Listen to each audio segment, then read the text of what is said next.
Hello, and welcome to another episode of Fool Me Twice with Ashley and Sean. Today, we are continuing PR, A Social History of Spin, Part 2. If you have not listened to Part 1 of this particular series in our propaganda series, then please go and do that now, as that is important buildup and information before we get into this next section. So, without further ado, I will uh, check in with my co host, Wizard of Oz. How are you today, Sean? I'm doing good this evening. How are you, Ashley? I'm good. I'm good. We're ready. We're Fantastic. prepped. If you're good, then I'm good. We're ready to do Perfect. part two. I'm super excited. This is a whirlwind of information, as we always provide, but it's critically important.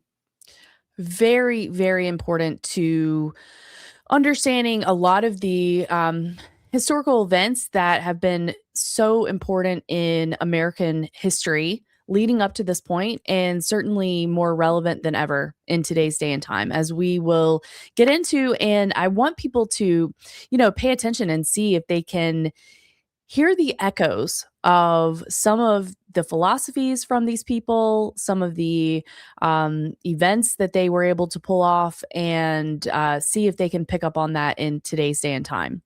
Now, before we do that, I wanted to ask you an overall, what is so important about this book and what we are covering in today's episode? Well, there are many, many, many books about propaganda out there, and many of those books just give you example after example after example after example. Sometimes you don't recognize propaganda. Something was propaganda for 30, 40, 50 years, but the examples are out there. This book is a little bit different. It is about propaganda, but it's about the history of the public relations industry. They are the top propagandists. They are who create the propaganda for the celebrity, for the politician, for the industry, for the business, for the influencer. They all have management teams. They all have stage managers, and those are the public relations firms. So this book is a history of public relations industry, specifically in our era, which is the era of mass media. So think 1890 to present day. And this book doesn't cover all of it. We're going to end today with around the 1950s. So we covered 1890 or so up until the end of World War II. I'm sorry, the end of World War One in part one, and that was well, a big learning experience, World War One, for the PR industry, and they saw the value of it and where they could be made useful, and they saw that human scientific experimentation, sociological experimentation, is their best avenue for success. They learned and gained from what was being done in universities and what people were writing about sociology all over the world, and then applied that right at home here in America. But they did it everywhere too, as we will see. Yeah, and really, I think I would sum it up as they used, the human population, the public, the plebs, as their petri dish, as their lab, because we talked about many different things that they tried and they learned from every single event or every single publicity push or whatever they were working on. They learned from that and they continued to tweak that into the PR business that we see today, which is incredibly advanced.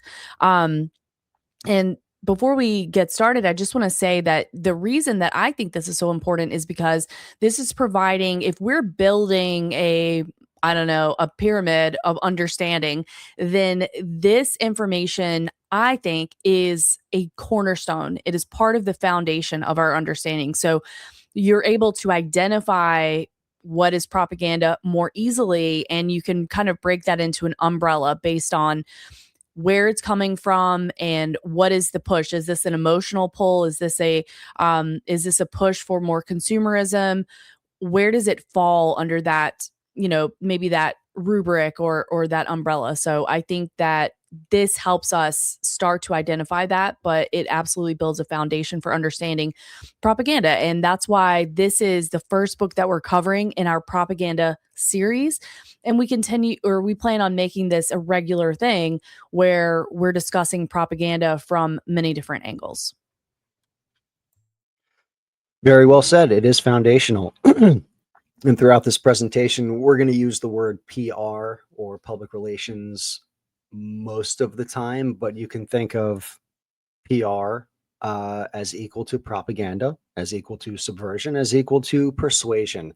They're all used interchangeably through the book, and if you hear one of those words tonight, they're really meaning the same exact thing. The public relations people, those firms, those experts, they are propaganda experts, and they are hired to do so because they are the experts. Trust the experts. Always got to trust the experts.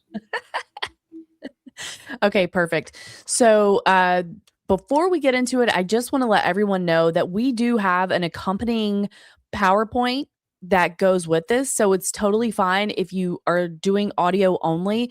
But I just wanted to give you a heads up that we do have a PowerPoint where we show some images or examples and photos of some of these people that are true power players, but also the photographs I think are really powerful. And that's going to be one of the things that is covered tonight.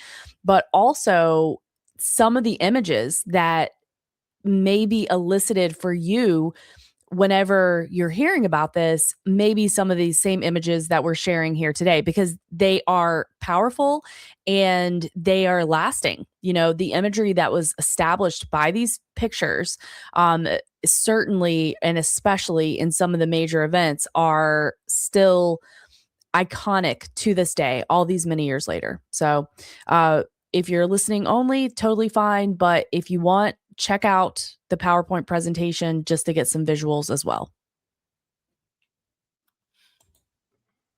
All right. Part 2 of Stuart Ewen's PR, A Social History of Spin. Yes, this is part 2. Only once, but twice. Twice, the second part. We're covering this book twice. That's right, people. That's how important it is. All right. He begins his second part of this book discussing the modern pipelines of persuasion. This is the era when propaganda becomes routine, the post-World War I era into the 1920s and 1930s, the era when propaganda had learned from the first 2 decades of mass media and had become the go-to tool of choice among leaders for opinion molding. You want the public to feel or look or think a certain way? You go to the PR experts. This is a big change. Well, there is a big change from the previous era, and we're going to enter that first change, this first pipeline of persuasion, into the chat. Now entering the chat. Newspapers. Yay. Yes, I know newspapers have always been around. They've been around for a long time. But this, the late 19 teens, early 1920s, was a different era of newspapers. This was consolidation of newspapers. The newspaper companies, the big ones, were eating up all the small ones, or secretly eating up the small ones and sending them ready-made articles picked out by their very own PR people. Isn't that incredible? Of course, I bet the Newsies didn't see this coming in their 1990 Disney film. These new national papers that were coming around with a lot of money and hence could reach a lot of people were providing one opinion and one opinion only, and had only one editor. And that's reaching sometimes millions of people. One editor, one opinion, one thought they want you to have. These new powerful papers could reach rural areas, which wasn't always able to be done before, but they had the money and the will to do it, and they did it good, unfortunately. Sorry, Newsies. And I just want to throw in, Sean, that the consolidation of industry is certainly still at play to this very day.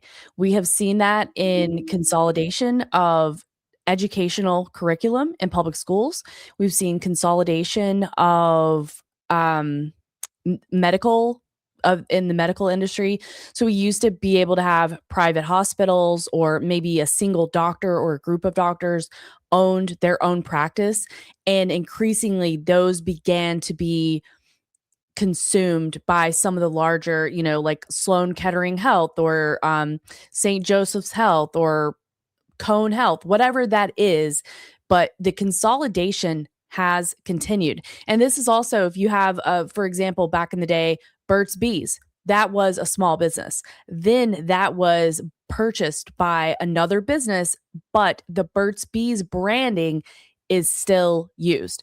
So it makes it difficult to tell that it's owned by another company. And that would be 100% applicable to these newspapers. And then the last thing I want to chime in is that this very much reminds me of the unison clip of all the news anchors saying, this is very dangerous to our democracy. This was happening before 2020. Damn, that's a great point. We should have played that clip, but that's a good point because that was going on back then. One message, and now sometimes the message comes from White House PR themselves. They go to the top newspapers, the top industries out there and portray their message, and those people getting that message are happy to have insight into being first with the message, and that message is never right. How about that? Oh, there you are, Newsies. God, we missed you. Unbelievable. Christian A Bale. young Christian Bale peddling papers in the Disney movie The Newsies. $2. I know it's not from Newsies, but it's from Better Off Dead, but I had to throw it in there. $2. As a paper boy myself growing up, I had to throw it in there. It was $2.60. People owed me every week. All right. We have another pipeline of persuasion the author discusses. So now, entering the chat, broadcast radio, which we probably wouldn't be here talking right now without the advent of broadcast radio and paving the way for us right here, listening on your headphones. Unbelievable. Radio is now being pumped right into your home. Radio requires no literacy. A lot of the country wasn't literate in 1920. They found a way to reach them, propagandize them through broadcast radio, now in the comfort of your home. And I'll just throw in a quick example. If you remember the very famous Christmas movie, A Christmas Story, we have our main character, Ralphie. That is what he does. He listens to the radio and he is very excited to get his ring decoder so he can be told to drink his Ovaltine. That is the kind of interaction that people would have with radio programs. And they were able to, as Sean said, broadcast and start advertising to people on a mass scale. And another note is that this was one of the I would say maybe one of the first, maybe not the first, but a major psychological operation that happened when we had the War of the Worlds, the big scare of people thinking that there was an actual alien invasion. And who knows what they learned from that, but a lot of power in the radio, especially when they previously had nothing like that. Just imagine the power of having nothing like that in your home. And now all of a sudden you can have live broadcast. Incredible. Absolutely. Great points there, little orphan Annie. Let's bring the next person into the chat.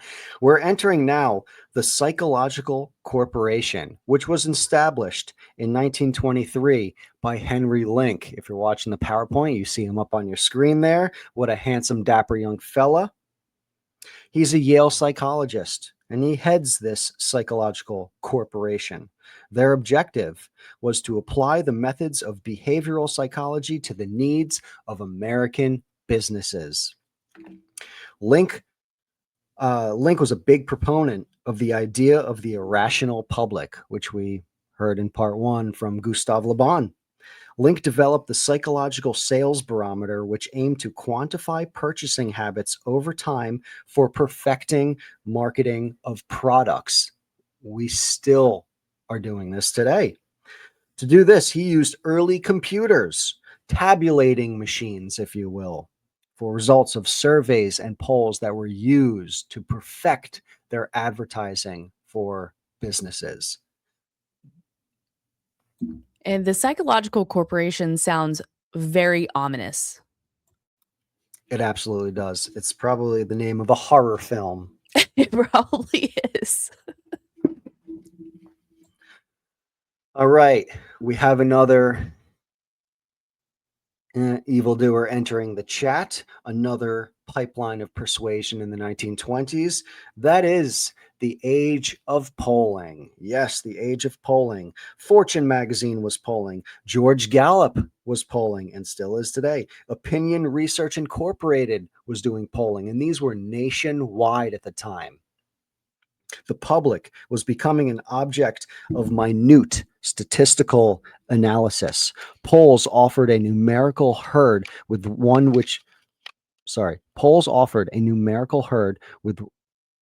which one might identify a subliminal mental magnet for deciding what to think and how to behave.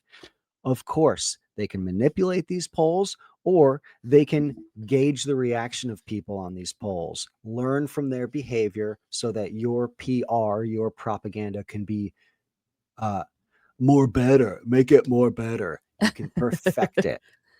Yes, the early days of data collection and data points, them recognizing the importance of that. Now they do it in real time. How long do you stare at an image when you're doom scrolling? What do you click on? What do you like? What do you share? What do you screenshot? When they show you an ad, do you immediately go search for that product? Do you click on the ad? Do you search for it or go back to it 2 weeks later? This is real time data collection, accurate. Couldn't be more accurate in today's day and time. But during the time of George Gallup, when this science was being developed, they had to figure out what type of sample size was most accurate for them. And it wasn't always necessarily the larger, right? They had to be careful and measured with who they were polling and pay attention to the demographic of that. And of course, they would analyze and evaluate that information. But like I was saying, in today's day and time, this is like unimaginable real time data collection for these people. But this is the early days, starting with Gallup and the Gallup poll. Absolutely. Thank you for bringing up the world of track trace database that we live in now. Absolutely. Do you have an easy pass? Dear Think Change Repeat? I do have an easy pass. Wow. Well, those are actually used in statistical polls without you knowing. Hmm. It's used in track trace database. Every easy pass is sending off a signal on your highway travel to headquarters, and it's looking at how far you traveled, were you speeding, where did you turn off, did you slow down to look at any billboards, did you go to a grocery store, were you driving a highway long distance for shopping or short distance for shopping, because it's going to track where you're going afterwards. All of that's sent back to a database, and that's put on the ad exchange for purchase by marketers and businesses. Oh You my could purchase gosh. from the ad exchange yourselves. That's out there. It's supposed to be anonymous, but you can do some digging and narrow down individual personhood to all of this data. That's another show. That's another conversation, but we will get into the ad exchange in the future because Okay. it is real and it is absolutely terrifying because they are tracking everything we're doing. The Easy Pass is being linked, by the way, with your tire pressure gauge. So that's how they're able to see it, because it's constantly checking your tire pressure gauge. That's sending a signal back to headquarters. So it's looking at where you went on the highway and then where you wound up. Wow. I I often think, I ask myself this question: what am I missing that is very obvious? And I had something else that I was missing that was very obvious in the last couple weeks that occurred to me, and I don't even remember what it is right off the top of my head. But this is another one. Very obvious. I should have thought about that and I never did. But when we lived in upstate New York, we had the fast passes because you have toll roads, and it makes it much easier to travel and not have to stop and pay the toll and whatever if you have the easy pass. Never even thought of that. That's a good point. Should I describe what an easy pass is? Do you think there's a lot of horse and buggy patronage we have listening, or should we explain it? Well, I would say that if you don't live in a place that has a lot of toll roads, then you may not know. I mean, it was Gotcha. never like in North Carolina, you don't really need that. But in New York, you do. Or I It's an mean, at least it can be Very true. helpful. Absolutely. It's an RFID device that you stick to your windshield that when you go through a toll, it automatically pays from the bank account. So yes, it has your bank information.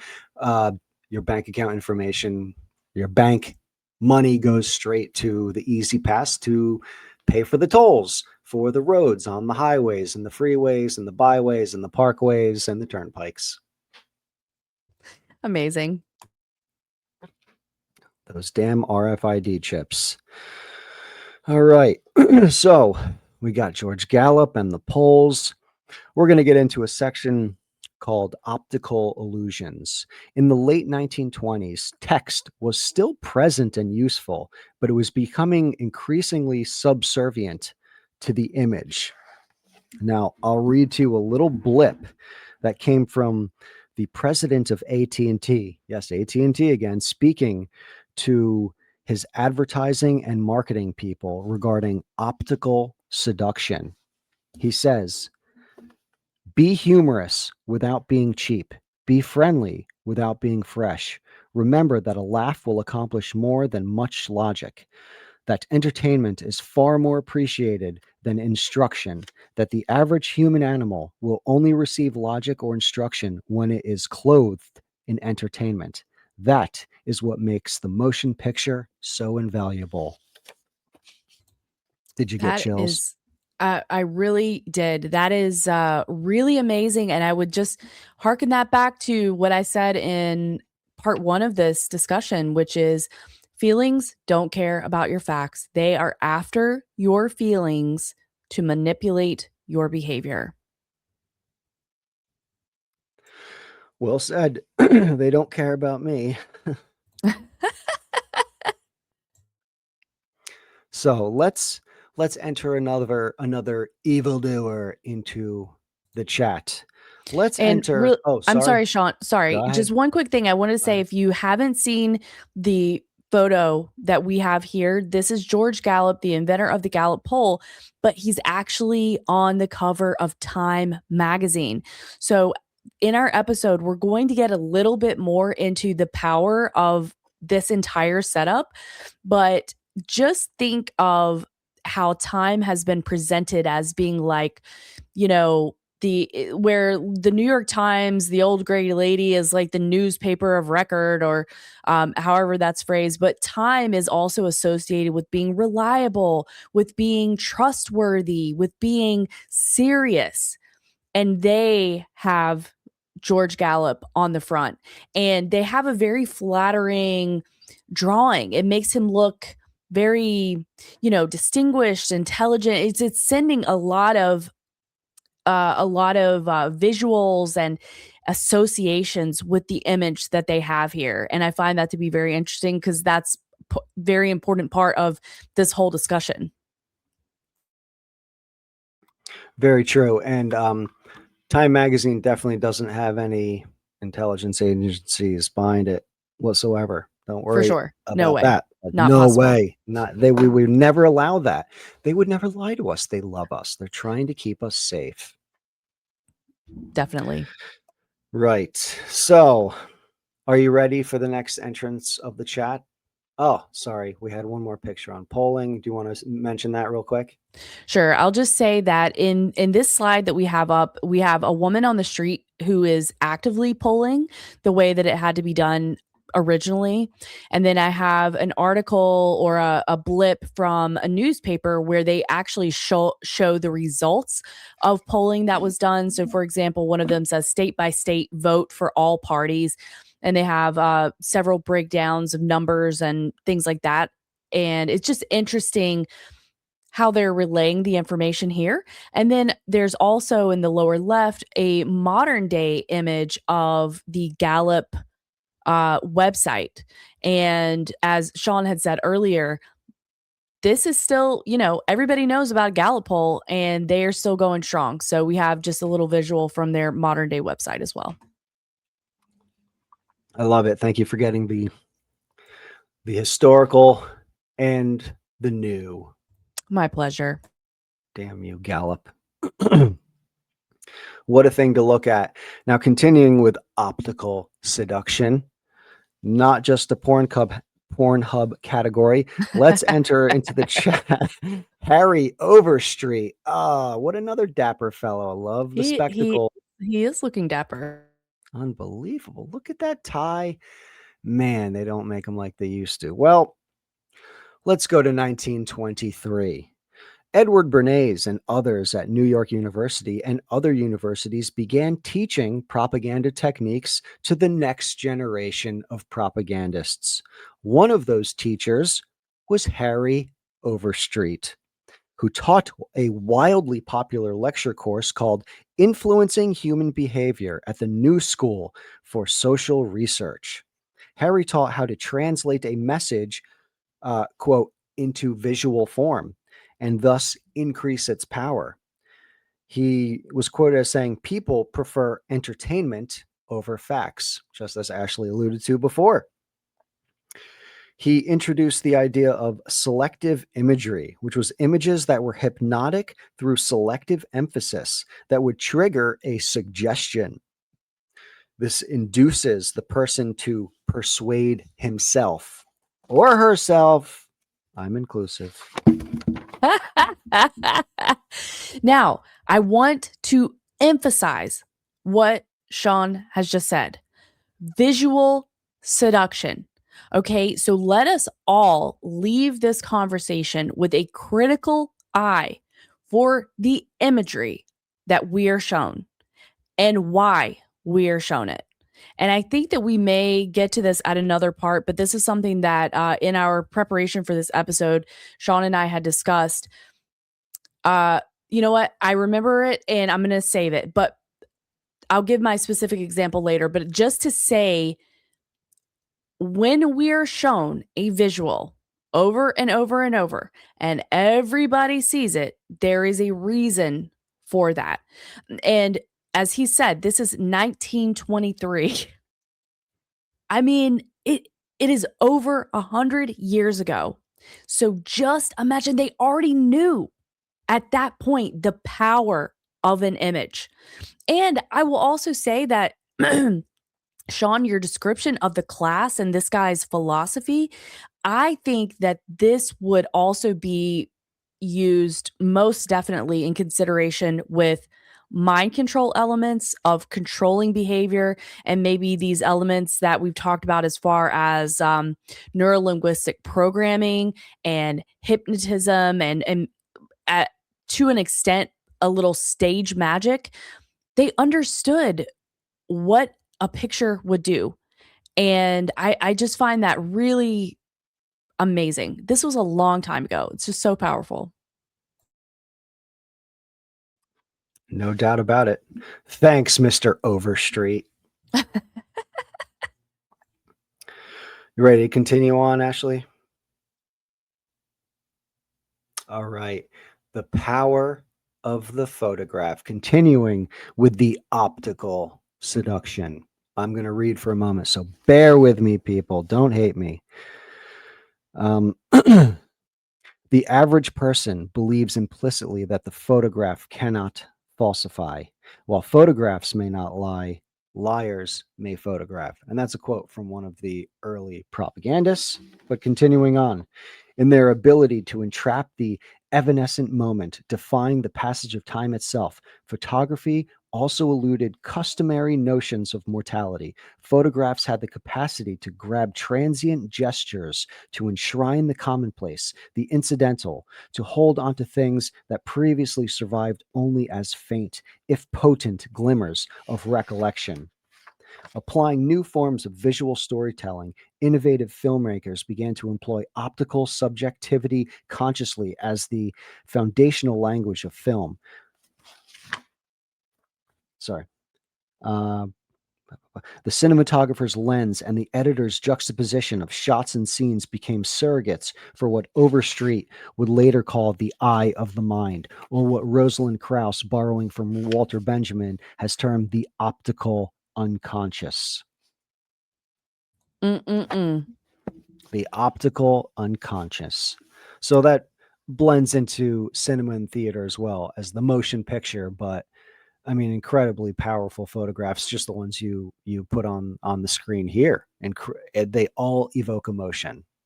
Yes, they do. And I would say that even though these were taken, let's say, post Great Depression, I guarantee you that especially the center photo is going to be a photo that you are familiar with. It is visually striking. It does evoke emotion. It it portrays hardship and pain and suffering, and it is I don't know, it's really amazing, and it's amazing to know the curation that went into these photos even then, and they had a purpose. There's a reason these photos are famous. I mean, it's not just because it was a significant time historically, which it was, but there was a reason that the entire country, or probably the whole world by now, was shown these photos.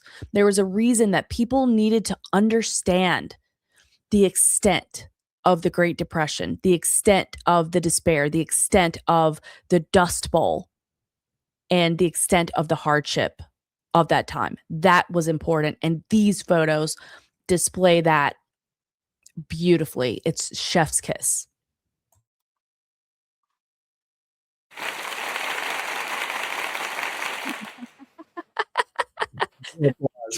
I'm taking a bow, a proverbial bow. Take the proverbial bow. I don't have a sound effect for the bow, but we'll pretend you're bowing. Indeed. We're applauding your work in finding these brilliant photographs. So I hope people are watching. If you're not, that's okay. But along that thread of the image or the motion picture evoking emotion, the author says this was especially pertinent in cities where life was causing people to live in a nervous state of distraction, almost like today, huh? Go Oh my figure. gosh. Motivational. Sorry. I was just going to say, when you told me that, a nervous state of did you say a nervous state of distraction? Nervous state of distraction. I mean, it's mind blowing. It's mind blowing. It really is. I've coined the other phrase, but when we've talked about people overusing like medications for SSRIs and stuff like that for anxiety and stuff, it puts you in a stupor of suggestibility. And they go together because the establishment is putting that on us. They're purposely making a nervous state of distraction and trying to get all of us in a stupor of suggestibility. Trademark. Well, and I will say too that it's really the perfect pairing because, okay, let me just present it this way. And I'm saying this to myself as well. But if you're sitting there doom scrolling and you're scrolling and you're scrolling and you're scrolling, is that not a nervous state of distraction? And I do this. Like I'll scroll, or then I'll go check this, or then I'll go check my email, and then I'll go check YouTube or something like that. And I'm like, what are you doing? That is literally a nervous state of distraction. 100%. Even though I'm thinking about a lot of this type of stuff, but that's what it is. And then you're pairing that with the visual trickery that cell phones in today's day and time are able to produce, which is these bright, vivid colors, the use of blue light, that can do what Sean is saying in addition to other substances such as an SSRI or maybe fluoride or something like that. But so it's pairing. It's like the best of both worlds. It's Hannah Montana. They're Hannah Montana-ing you and me. It's the best of both worlds because we have the stupor and the nervous the state of nervous distraction or state of distraction. Sorry. You got it. Damn. Powerful, Ashley, tonight. Well, motivational psychologists studying the effect of the photograph on the populace were finding that pictures were capable of unleashing, quote, a ready-made and predictable response. And this had advertisers frothing at the mouth, end quote. Bet it did. I bet it did indeed. All right. Moving on past the photograph. The next section is called Silver Chains and Friendly Giants. So bear with me for a moment with this book. Throughout the 1920s, many large corporations methodically infiltrated national and local organizations, chambers of commerce, farmers groups, fraternal orders, civic organizations, church groups, and so forth for the purpose of shepherding the public mind towards pro-business attitudes and opinions. The image of the corporation as a friendly giant stood at the center of many companies' public relations activities. And we're leading right up to Ashley's example that's on the screen. But before that, we mentioned AT&T in part 1. Let's revisit what AT&T was doing in the early 1920s. They established a film department, as you do, that distributed films to schools, civic groups, churches, and theaters for free.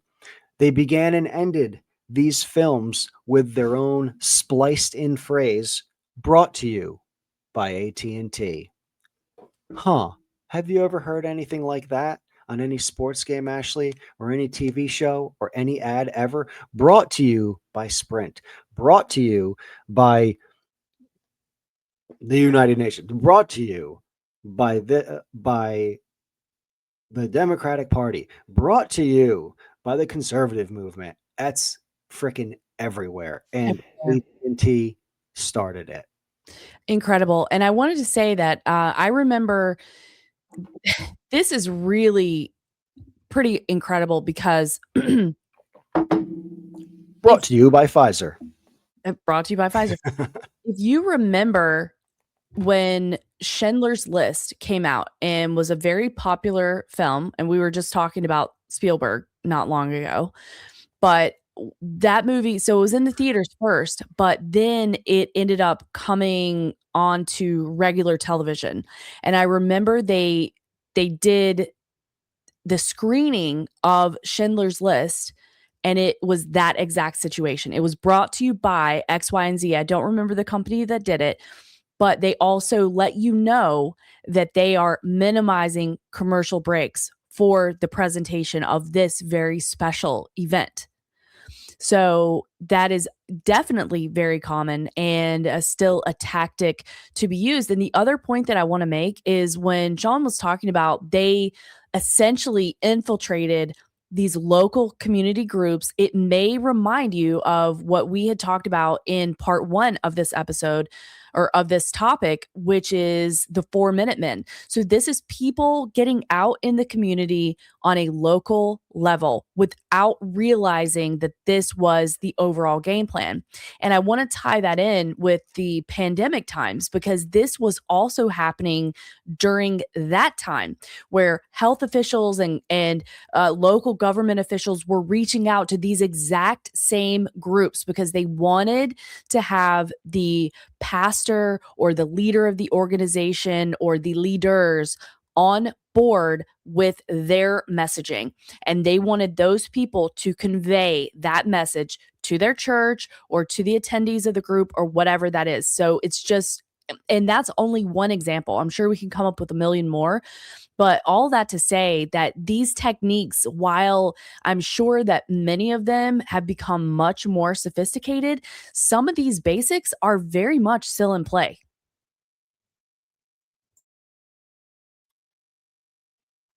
Righto. Couldn't have said it better myself.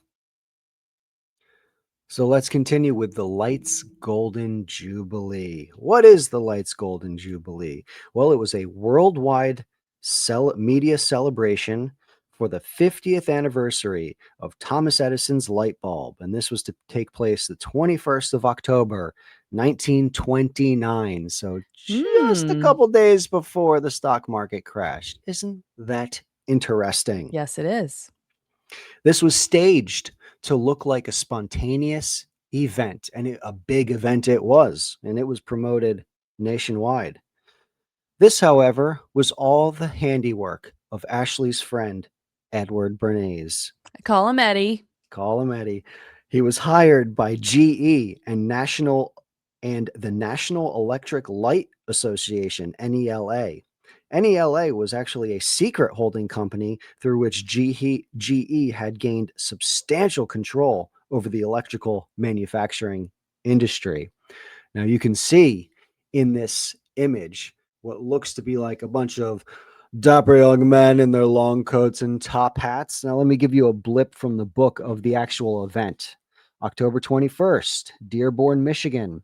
Arriving in Dearborn on a facsimile of a railroad train that Edison had worked on, President Herbert Hoover, along with captains of finance and industry, J.P. Morgan Jr., John D. Rockefeller Jr., Charles M. Schwab, Owen D. Young, and Adolph Ox, famous inventors such as Madame Curie and Orville Wright, and other notables looked on in admiration. Enter the celebrity. Use the captains, the titans of industry, and the celebrity for your propaganda. Unbelievable. And I will also say too that they were able to have other towns celebrate this at the same time. So it was almost like what we saw excuse me, big sporting events recently, and like the championship for the NHL or for the NBA, and places would hold watch parties. It was almost like that, and they were specifically utilizing the incandescent light bulb, and there was the association, which is in the name of gold, golden light. And doesn't that sound so lovely and fun? Lights, golden jubilee. And there also is like a royal element of that as well, because that's one of the things that they would celebrate, like the Queen's Jubilee. So they're pulling in this kind of like magnificent vibe with that. And then if you look at in the lower right hand corner of the photo that I pulled in of the event, it kind of does look like the front of a crown or a tiara, and it's like a vibe. It's like this beautiful warm light. It looks so lovely. Damn, 50 years those people had of buying light bulbs that burn out after a short period of time because of planned obsolescence. Does that sound like your cell phone? Absolutely does. Time for a new update. Yeah. iPhone 36.24 is coming out. Oh, I'm sorry. I can't save one more picture of your cat. Your memory is full. It's time to get a new phone. You can get a terabyte for $2,000. Unbelievable. I've been deleting photos that are so important to me because I need more space on my damn cell phone. It's so heartbreaking. What do you do? I'm removing my have a history. backup. I know. I'm removing my history. I'm not good at the technology. We're gonna have to talk about that. Yeah. We'll figure it out later. Okay. All right, so let's move on to a happy time. Let's call it a roaring time. Entering into the chat now, the roaring 20s. I can hear the jazz.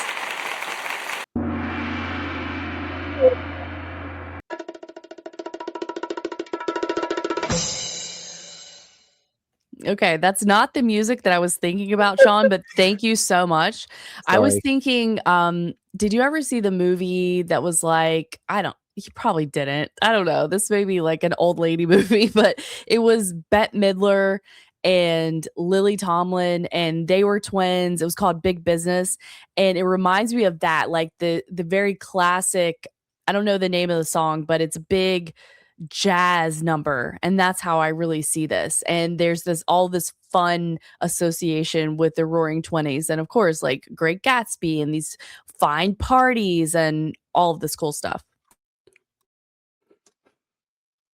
I know I've at least heard of that movie, but I guess you've given me a piece of homework. I'm going to have to go.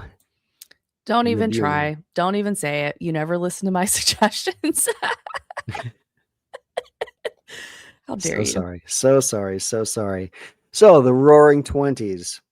What do we see in the Roaring 20s? How did it shape our current world, or what was to come? What is coming in what's in our day that was done back in the Roaring 20s? Well, in the Roaring 1920s, we see Hollywood stars all over screen, newspapers. They are the celebrity of their time with their glam and their fancy cars. We also see during this time period a massive growth of the middle class and of wages. We see the introduction of payment plans, hadn't been done before, and credit, hadn't been done before. Give me your Amex. We also see the expansion of corporations and massive increases in stockholders of said corporations. We also see Andrew Mellon, the second or third richest man in America, being appointed Secretary of Treasury, as you do. We also see industrial control industrial control falling into fewer and fewer hands. We also see mass media promoting pro-merchandising culture. We also see a change in perception. The public now defined by boosterism, consumption, ideology. All of this is to say it's a very different time than the 1900s, the 19 teens, the pre-Great War, World War I era.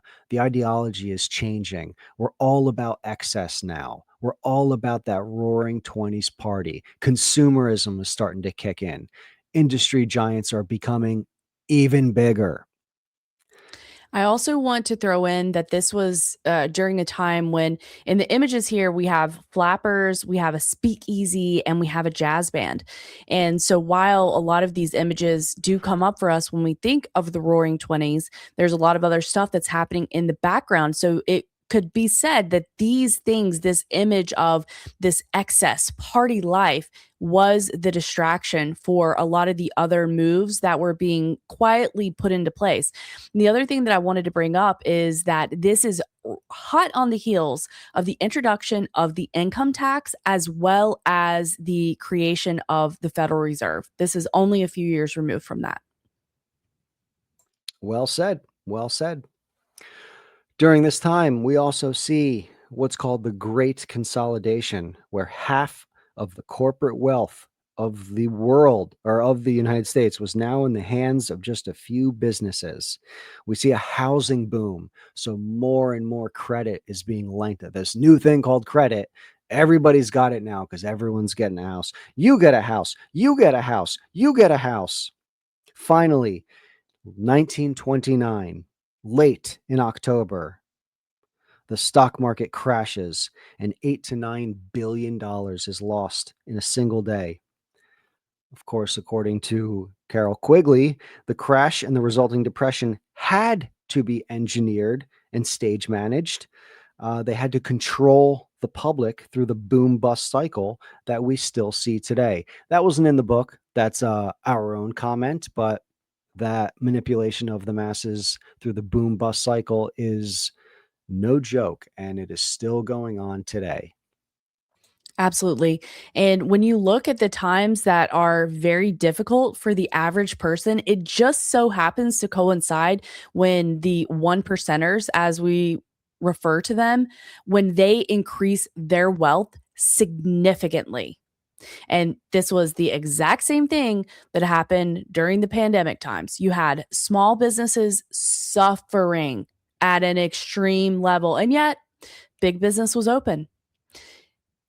This was using regulation, and I don't know if lawfare is the correct word, but I would say like states had their guidelines that especially small businesses had to follow.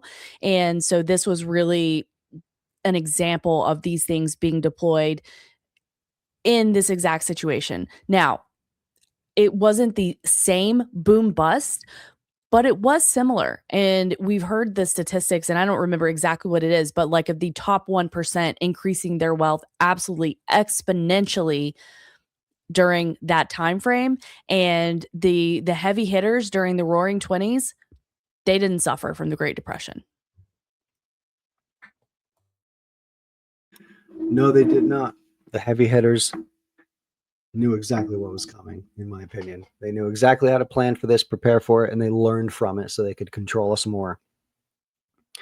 Within 2 years of the stock market crash, the mortgage market also succumbed, and industrial construction dropped 92%. American imports and exports dropped by 2/3, and farming was decimated. The populace was blaming big business.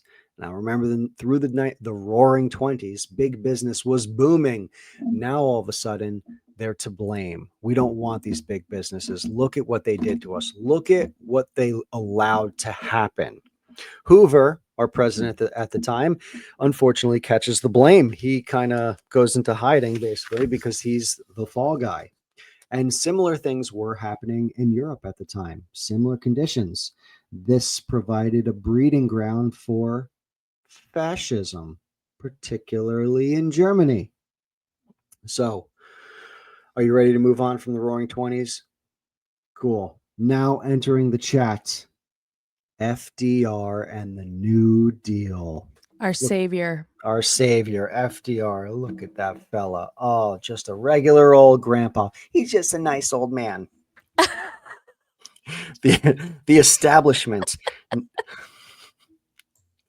establishment needed socialistic and communistic ideals to enter the fray. None better were suited for this than FDR, with his quote unquote brain trust, as he called it, of British Fabian handlers and brilliant PR experts. FDR was the typical persuader, prototypical persuader of the 20th century. He understood public psychology and the mass media apparatus. He vowed that government would gather opinions from around the world and disseminate ideas throughout America for the greater good. Always for the greater good. For the greater good. FDR's every time. FDR's Senate and presidential campaign advisor was a New York Herald journalist. His name was Lewis McHenry Howe. This guy sent thousands of personal, quote unquote, personal letters to farmers pretending to be FDR. Do you get what I'm saying, Ashley? He was writing fake personal letters written by FDR and shipping them out to farmers to get them on his side, to change their ideology, to get them to trust in big government instead of big business. And obviously, many of us are familiar with the fact that farming began going through a huge transition during World War II. This was when a lot of people, a lot of families had their own farm and they were able to provide at least, say X% of their own food, like 25, 50%, something like that. These small family farms. And this was a time when that began changing significantly. And I think that has been, well, disastrous to this point today. The amount of people that know how to grow food and things like that has shrunk quite a bit. Absolutely. That Lewis McHenry Howe, I should have looked more deeply into him and some of his background, because I don't know too much about him other than being a well-respected New York Herald journalist and being intimately involved with FDR from I forget when he was entering the Senate, when he was entering government, 1912 or something like that, all the way through his presidency. He was his campaign advisor for almost 3 decades and his personal advisor while he was in the White House. I mean, this guy was a a PR genius, literally.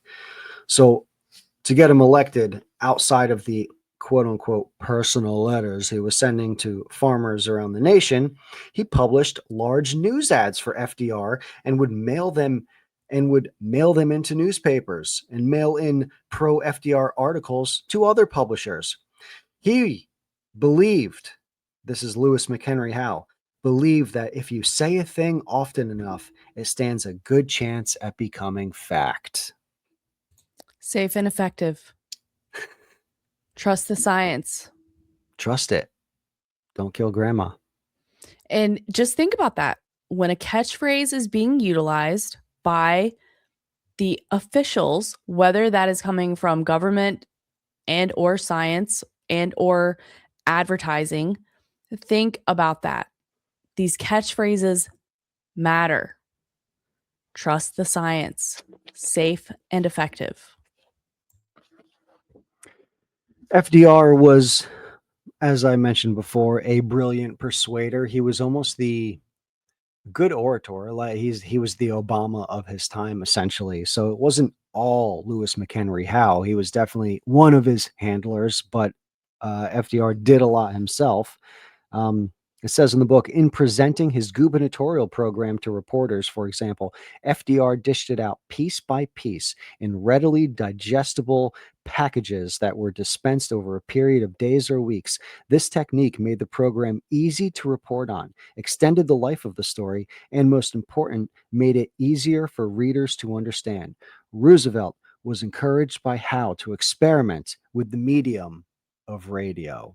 And that's a prelude to what's coming up next.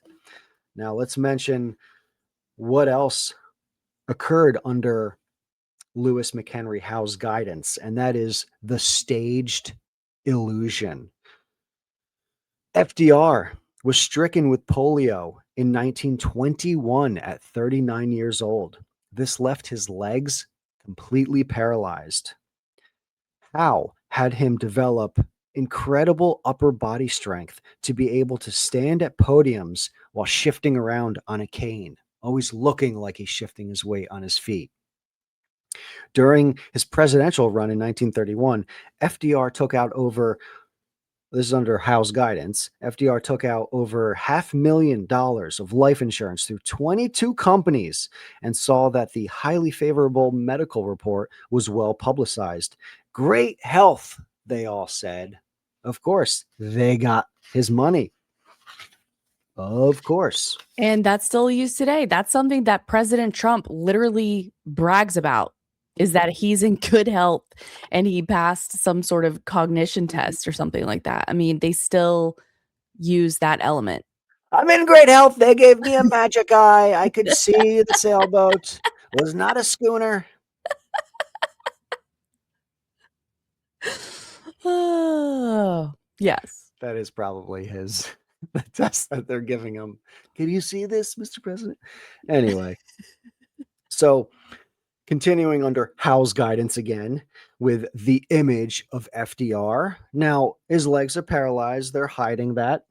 But they went to extremes to hide this. Now, it says in the book, it was an unspoken code. This is from an interview that the author got with an FDR cabinet member.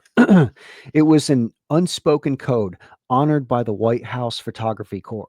If, as happened once or twice, one of its members sought to violate it and try to sneak a picture, one or another of the older photographers would accidentally knock the camera to the ground or otherwise block the picture. Should the president himself notice someone in the crowd violating the interdiction, he would point out the offender and the Secret Service would move in, seize the camera, and expose the film. So they were able to keep all those images of him in a wheelchair out of the public view. Of the more than 35,000 still photographs, that's 35,000 still photographs of FDR at the Presidential Library, there are only two of the man seated in his wheelchair. That's 2 out of 35,000 in the Presidential Library. No newsreels show him being lifted, carried, or pushed in his chair. Among the thousands of political cartoons and caricatures of FDR, not one shows the man physically impaired. Not one. That is a masterclass in public relations. Bravo. Very well said.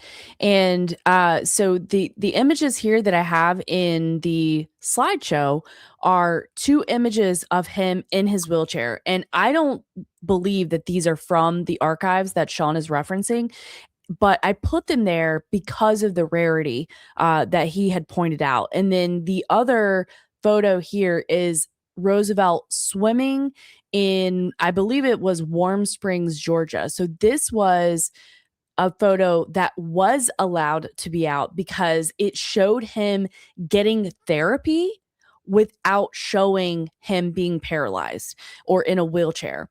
And he looks happy. He looks like he's, living his best life or whatever. But this type of photograph was allowed to be shown because this was an image that would garner sympathy.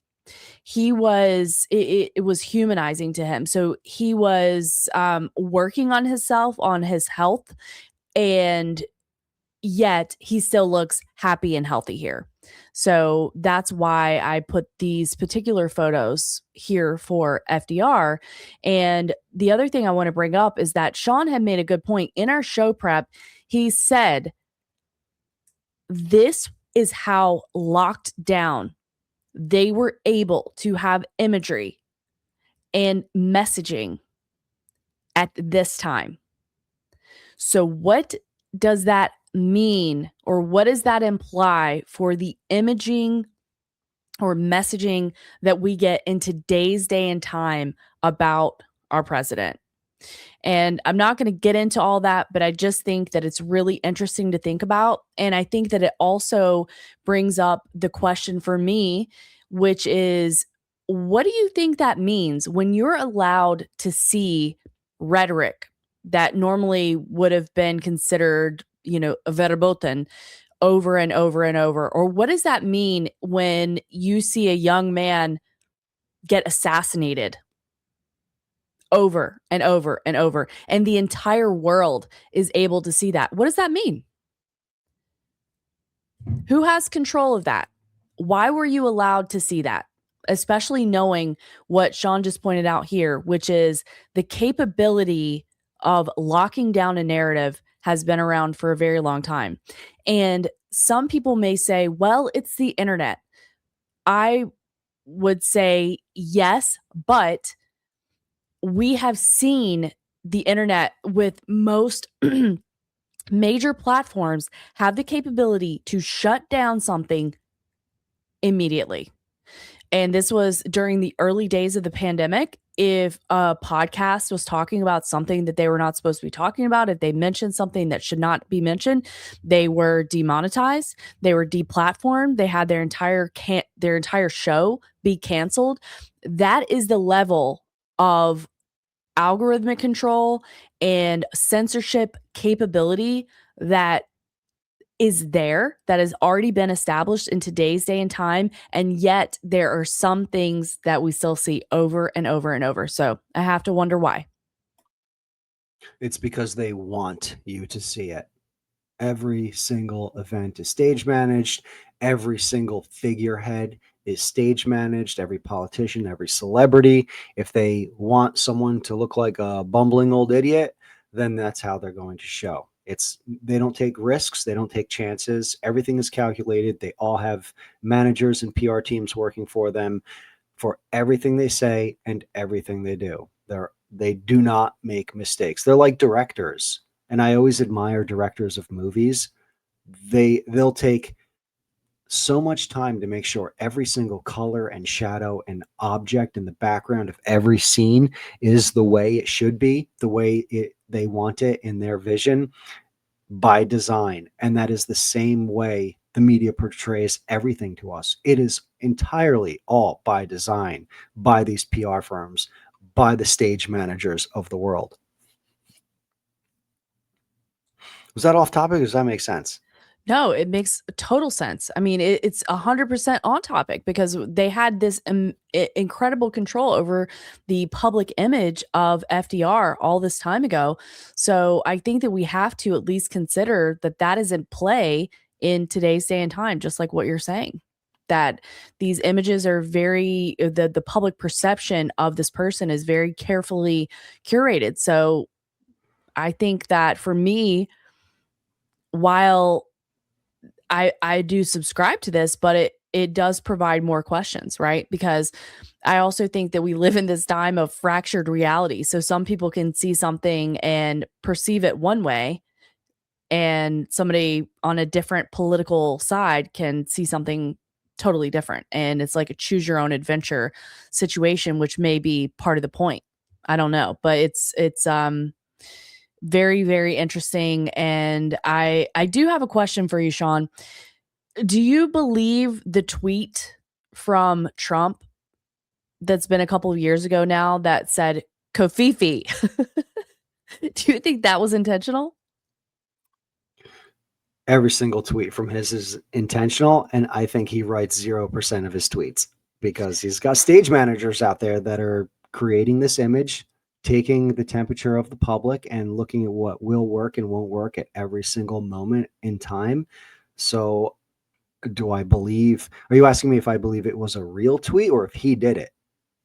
No, I'm just asking you, like, was that a typo? Did that get out by accident? Or did they, whoever was tweeting that, did they mean to say Kafifi?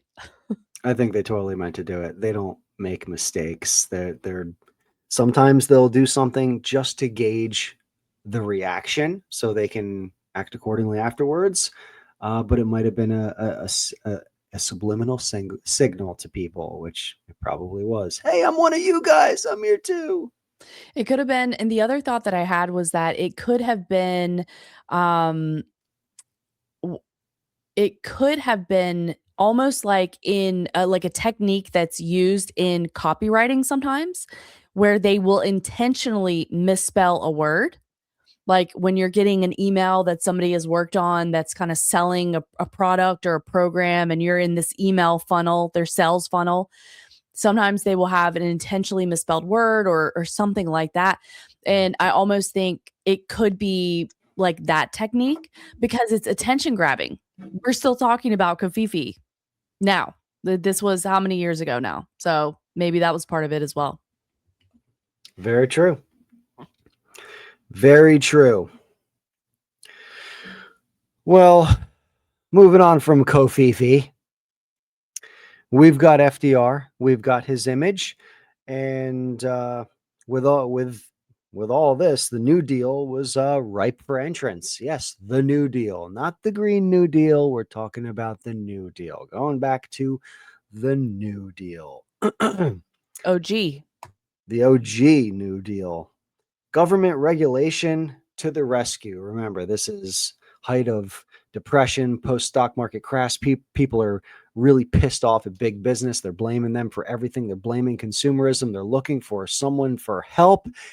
And that's where FDR came in with his very left-leaning big government policies, his democratic socialism. Not saying I side with the opposite side of the spectrum, because I side with no sides of that spectrum. All right, the New Deal and the publicity of social enterprise. So, what did FDR do? I told you he was teaching a masterclass in PR. Basically, he surrounded and filled his cabinet with the masters of public relations, and he schmoozed with the press enthusiastically, daily. He was the first to have a press secretary. Fancy that. And I think it was Lewis McHenry Howe, I think, but I could be wrong on that. Regardless, he was the first to appoint a press secretary. We still use them today. He allowed reporters to mingle at his state dinners with him and the elites that he would invite. Make the journalists feel important. Make them feel like they're one of them. They're close to him.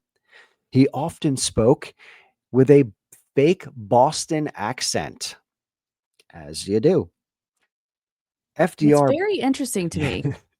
it is very interesting, and it's so quick in the book, but it was a known thing that he would often slip into this fake Boston accent, probably trying to be one of the New Englanders. I'm just one of you. FDR publicly cherished journalists, but publicly demonized newspapers, editors, and publishers. I told you this was a PR masterclass, and he's the top of it. It's the he's one of us movement. He didn't give a shit about the newspapers or the editors or the publishers. He wanted the individual journalists that were showing up to the White House to be his best friend. The better he treated them, the more likely they'd write their articles in his favor. He also implemented the use of radio that we kind of hinted at before. And he made buddies with the heads of NBC and CBS radio, and started his fireside chats, which if you're watching the show, you could see a picture of his fireside chats. This was started a week after his inauguration. He's elected president. 1 week after inauguration, he's starting his fireside chats, of which I believe there were 31 of them. He treated his intimate fireside chats like a personal chat with the person at home, and that was entirely stage managed, entirely by design. This in turn activated the public against those who opposed the New Deal. It's the subdued humans listening to him in their living rooms now became his greatest weapon. He got them on his side. A lot of them are suffering because of the depression. He's now entering their homes to talk to them as if he's right there in your living room.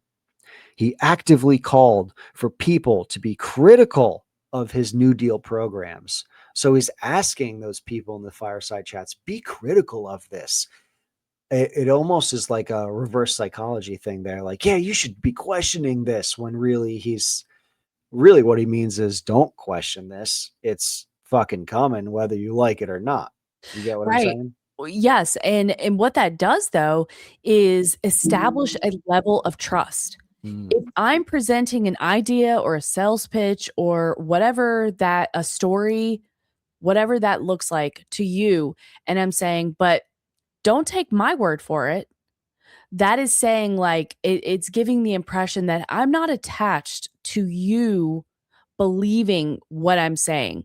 And that is a strategy to build trust and to seem non aggressive, to seem not pushy, to seem honest.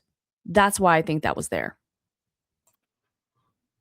You're absolutely right on that.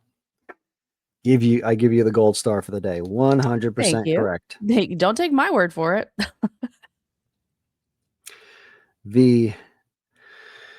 All right. So, Fokker, you're entering the circle of trust. We're in the circle of trust. You're in the circle of trust. De Niro said so. FDR was essentially doing an appeal to the masses. Strength in numbers, the same shit that we see today, verbatim. Unbelievable. He also created new government agencies to champion his New Deal rhetoric.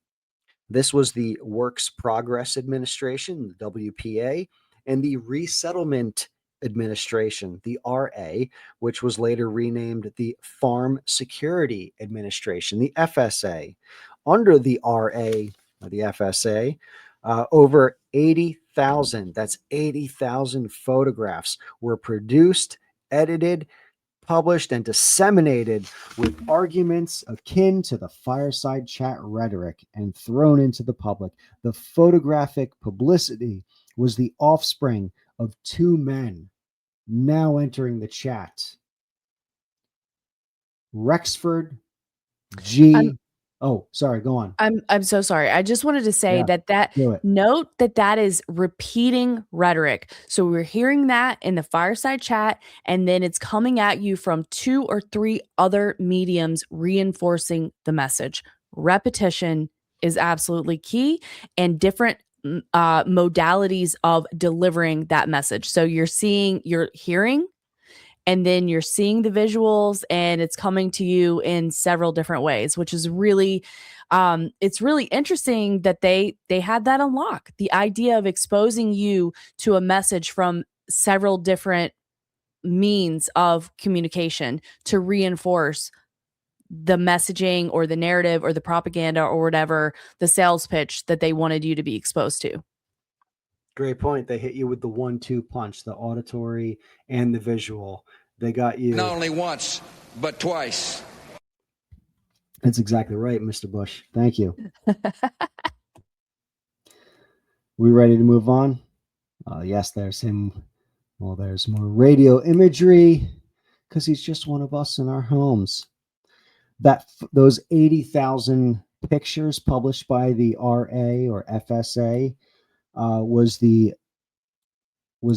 child of this evildoer. I shouldn't call them all evil, but we're doing it for the show. This evildoer, Rexford G. Tugwell, an economics and socialism professor. And also involved in this were Roy Stryker, his number 2, which was one of his former students. Together, they published the book American Economic Life, which laid the groundwork for what New Deal policies would come. There were pivotal photos in this book of images and captions that illuminated social inequities where government programs could be the savior. Trust the plan. Trust the New Deal plan. Trust the plan. You catch my drift. Yes, This and other PR events were staging a class war.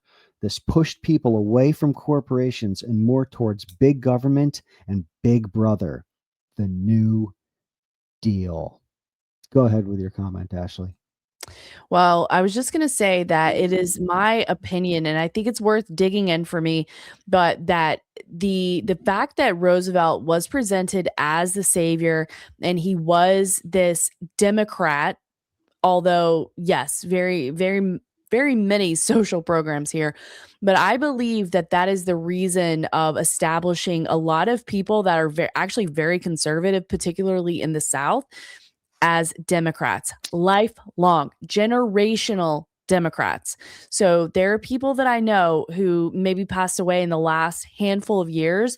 And while they generally would align in a lot of ways with the conservative party, they are a holdout, throwback Democrat. And a lot of that, in my opinion, is based all the way back to the positive association with FDR saving us, introducing the jobs programs and the other social programs that pulled us out of the Great Depression. I believe that there is still a strong thread of loyalty to the Democrats for that reason. It's very fascinating. Totally right. It totally is fascinating, and I think you're right. By the way, for the listeners at home, or the viewers at home, there are pictures from Rexford Tugwell's book, The American Economic Life, which was very famous at the time.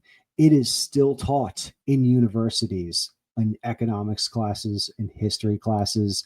That's how important and famous it became at the time. That's why he's worthy of being in this book. But the images, some of the images from Rexford, what a name, Rexford Tugwell's book.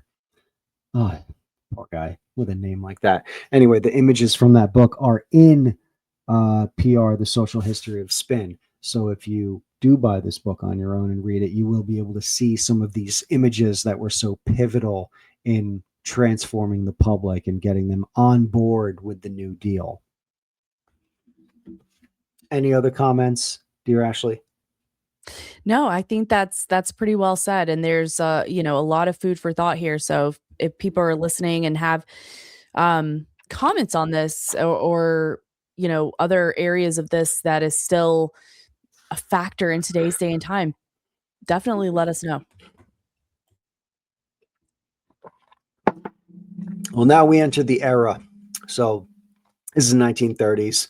The New Deal's underway, new policies. I won't bash it 100%. I'm sure there are some great things that came from the New Deal. I mean, part of it during the unions at that time are the reason we have 8-hour standard work days, 40-hour work weeks. We don't work on Saturdays typically. There are some benefits that some things that we benefit every day from those plans, but a lot of them were coming from this socialist idea mindset, and it was entirely by design to shift the people that way from what came before and exactly what's coming after it, which we will get to. So, you ready to continue? Okay. The publicity of private enterprise, the empire strikes back, if you will. Now, I hinted at this, that corporations are starting to lose power, and big government, big brother is starting to gain more power, more than they had in the past. The New Deal slogan, by the way, as a fun fact, one of their top slogans was tax the rich.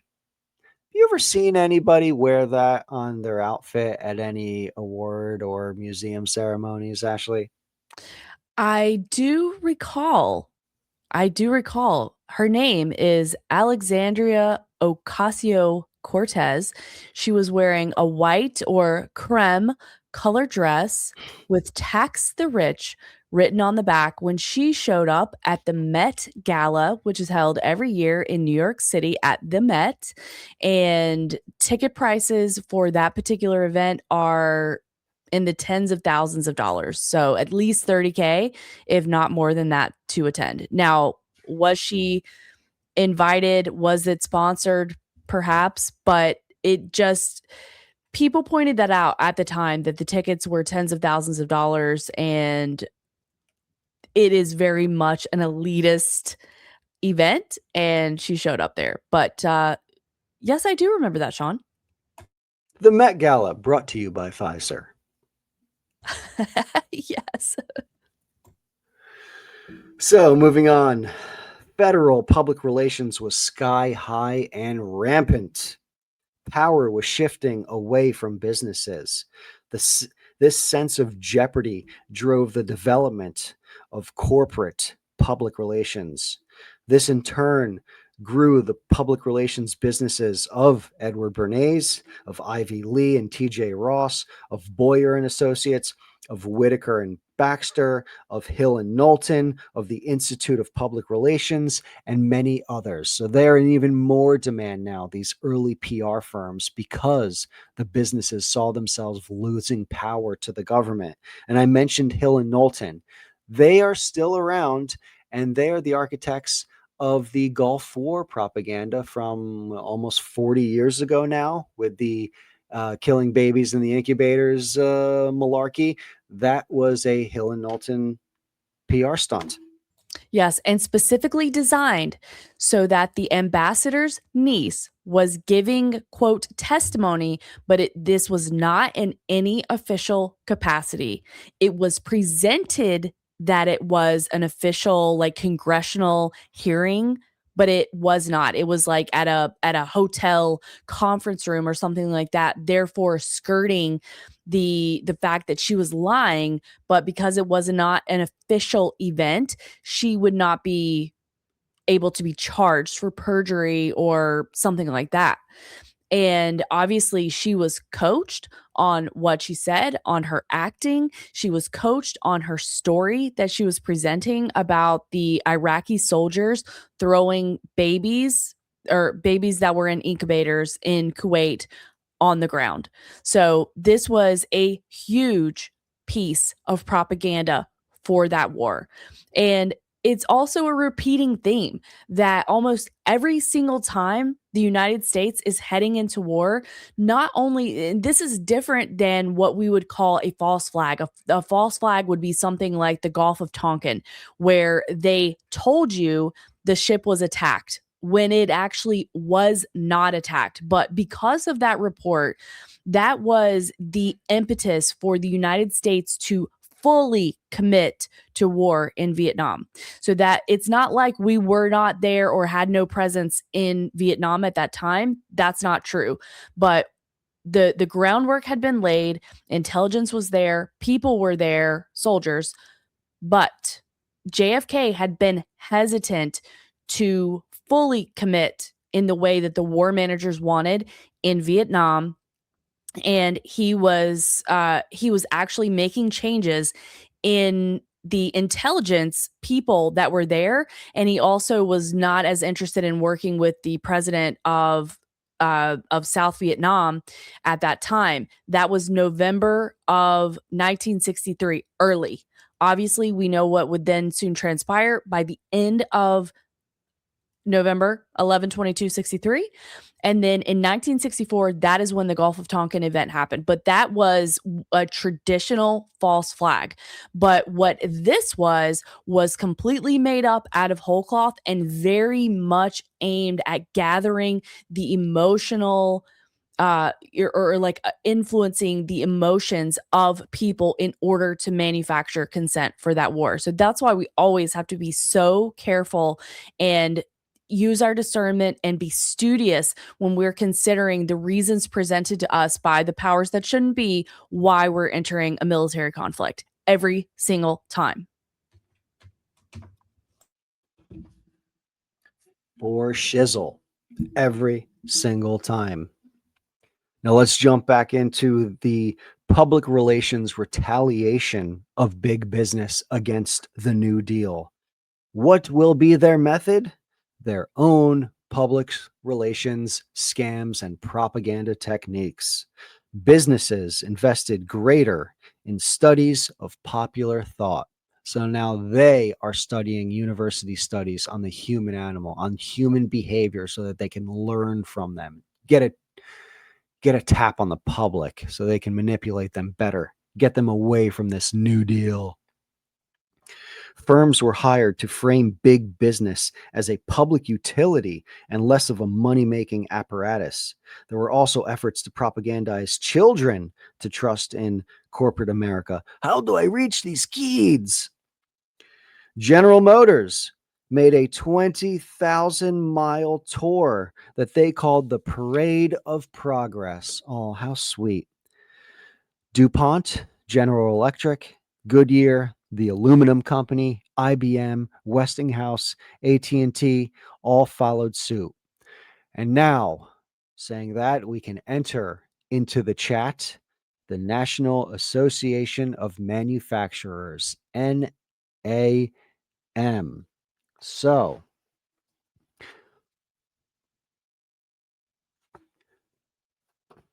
one moment here. All right. Yeah, and while you get there, Sorry. Sean, I was just going to say that in this slide that I put together, in the upper left-hand corner is a visual. It was a political cartoon, or it was a National Association of Manufacturers World War II ad, actually.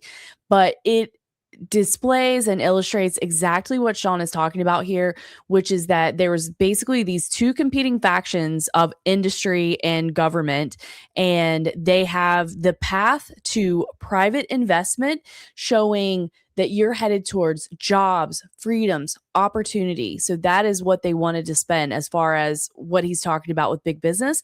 And then they have the other side is essentially the path towards big government, but they have the swastika, the hammer, and the sickle, and essentially implying that if you follow the big government route, that this is where that path leads you, which is maybe not necessarily wrong, but I also find it interesting that a lot of libertarian rhetoric uses some of this same ideology to this day, which I find very interesting from the National Association of Manufacturers. True that. Continuing with the organization that'll never sponsor this show, National Association of Manufacturers. Following FDR's overwhelming re-election in 1936, the need of businesses to consolidate their their position, as Bernays had to put it, spawned public relations efforts in which corporations looked beyond their own parochial interests and joined together as a unified front. The guiding force behind this corporate collaboration was the National Association of Manufacturers. Dun, dun, dun. The National Association of Manufacturers had actually already been around. They were not new. It had been around since 1895, but people hated them. And that was the result of the Great Depression and the entrance of the New Deal. And the people were trained to hate them, essentially. After, in the 1930s, after the economic collapse, the National Association of Manufacturers, the NAM, not Vietnam, just NAM, they revamped. And in 1933, they brought in a new president of the organization, who was the president of Lambert Pharma. Yes, the makers of Listerine, still around today. They launched a new plan that would last 2 decades. 2 decades, people. They're playing the long game. A plan, a project that would last 2 decades to sway the public in their favor. Their membership grew in a call to arms to keep government out of businesses. GM, Chrysler, Big Steel, GE, Sylvania, DuPont, General Foods combined their PR budgets to combat New Deal propaganda. One tactic was a campaign ad called The American Way. Now, I won't read it, but if you buy this book and you read the campaign ad called not really, it's not a political campaign, but it's one of their campaign ads called The American Way. It essentially reads like pre-MAGA rhetoric. And this was nationwide. So they were, remember, they're combining their PR budgets for all of these massive businesses and attacking the New Deal by coming up with what makes businesses great. And it's also what it reminds me of is what we are seeing today with some of the like the movement of the technocracy, or some of the like the tech bros. This is, yes, in some ways they may be competing to a point, but actually they all still associate with one another, mingle with one another, show up at the same events. They're part of the same secret, I don't know, like Peter Thiel club, uh, I think. And so they're actually not really competing, but they're working towards a movement together. And some of the people who are in that space, like a Curtis Yarvin, they are talking about having our government run basically by a CEO. So I think that understanding this history is important to understanding what we're still seeing in today's day and time. And yes, still exists, but it's different because of the tech space and the surveillance state that we find ourselves in. So it is certainly escalated, but I think that these similar playbooks are they're still being run. Yep, the blood drinkers are still running these. They're still running these playbooks to this very day. So we basically have a war of what's going on in the 1930s. It's the war of the dialectic, you could say, between the capitalist and the collectivist. Almost like someone's a level above saying we need a third way. We should combine these two. You don't say. We'll get further if we work together. We'll get further if we work together, of course. Well, NAM, again, not Vietnam, but NAM, the National Association of Manufacturers, came up with a big 4-point plan using PR techniques, the best of the best PR techniques. Again, this goes into detail in the book, so I'm giving you the 4-point summary on this plan. So let's do it together. Number 1, promote involuntary mental association to link free enterprise with integral parts of democracy, such as free speech, freedom of the press, and freedom of religion. When those phrases are spoken, they wanted people to think of free enterprise as also in that group. Free speech, free enterprise. Freedom of religion, free enterprise. Number two, redirect public thinking about taxes by focusing on the hidden taxes that affect everyone. This was essentially their anti-tax the rich campaign, and really was an anti-sales tax. They were trying to blame the Great Depression on sales tax that was holding everyone back. So they're attacking the New Deal's tax programs. Taxes are a racket anyway. I mean, it's all thievery and tomfoolery. How dare they? Point number three, deal with the troublesome problem of organized labor. Now, you think they would, it sounds like they're going to kill all the unions, but they played it cool, calm, collect, and they avoided all slander of unions. Simple as that. Point number four, create a new ideology as you do. This ideology was called the idea of the future. To do this, they would project images in which industry, not government, was the motor force of change. They would promote private enterprise to the young, aka propagandized kids, and they would model this design after Creel's, that's George Creel from part one of this show, after Creel's World War I Committee on Public Information. So again, World War I was the model. So how did they model World War I? Let me tell you. I know you're curious, Ashley. Very. They wanted to get back schools, libraries, and newspapers under their control. They copied the 4-Minute Men by doing their own 4-Minute Men speeches at civic clubs, women's clubs, theaters, foreign language groups, what they called at the time, don't hate me, I'm repeating it, Negro clubs, Negro groups. That just was part of their plan in their literature, in their historical archive that the author went to personally. Right. We're not saying that to be offensive at all. This is what is discussed, or the way that it's discussed in the text. They also hit the public with drama to bury social and economic issues under layers of highly personalized drama. They also started a national billboard campaign. They also started the 1939 New York, I'm sorry, they didn't start it. The 1939 New York World's Fair was titled The World of Tomorrow, which fit right in with their idea of the future campaign. And all the titans of industry, the titans of the NAM were the sponsors for the World of Tomorrow at the 1939 New York World's Fair. You can still go to that fairgrounds today and see what was erected back then. It sounds almost very technocratic.